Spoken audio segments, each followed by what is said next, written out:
Arrangers don't get royalties, they only get a fee. And I thought, well, this okay, but you know, I'd like to get a bit more, some of my music out there. So I thought, right, I can play the guitar, so I can play the bass because it's very similar. I've got a keyboard. I'll try and make a pop record. I didn't know much about pop music. I mean, the nearest I got, I thought Dusty Springfield must be a cowboy. It sounded like a cowboy, you know.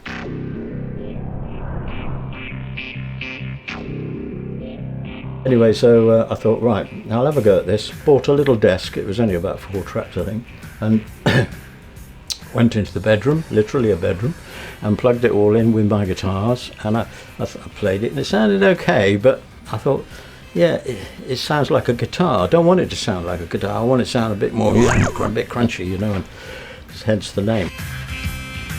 I plugged my old electric piano into a guitar pedal, which was a wah-wah pedal, which if you normally it would go wah-wah-wah when you do it. But I drove it so hard with the electric piano that it overloaded it, and it made this real lovely crunchy sound. And that's how the actual crunch was born, called the crunch. No synthesizers at all on that record.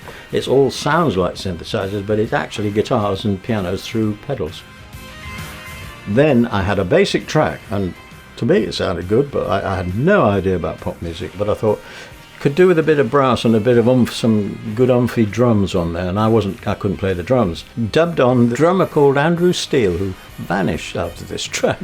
He did a brilliant job with tom-toms, and I put a brass section on it with some hard-nosed jazz players that I knew. So the Crunch record was born, an actual finished track. I was quite pleased with it. And I played it to a few people, and they said, yeah, okay. But then I played it to one guy from EMI, and he said, oh, God, this is good, this is great. Started to put it in the clubs, and it picked up. It got club attention, you know, and it was a big club hit. Still goes around the clubs even now. And, of course, crept up the charts. Took a long time, actually, but it did eventually get to number 6. Back in those days, to be on the top of the pops, you got to call more or less the day before, and I was busy, I was doing arranging, and I couldn't do top of the pops. So RCA Records, I think it was it RCA? Good Earth Records, through RCA, through EMI, it's all complicated, that bit. I could never understand the music business anyway. I had to play live on top of the pops in those days, and they got these guys in, I don't know where they found them, and they came in with bin bags on them, and knitting needles in their head and stuff like that, tried to play it.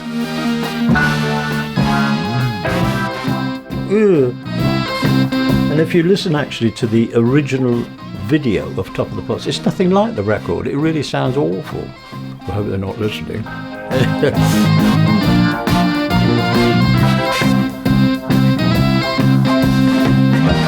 They actually took on a tour after that, posing as the RAH Band.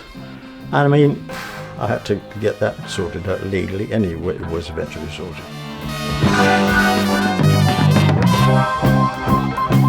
So the Crunch record was a hit, number 6, and did very well all over the world. Number 1 in Australia and things like that. So that launched me as a record producer. Having been just an arranger, I'm now a record producer.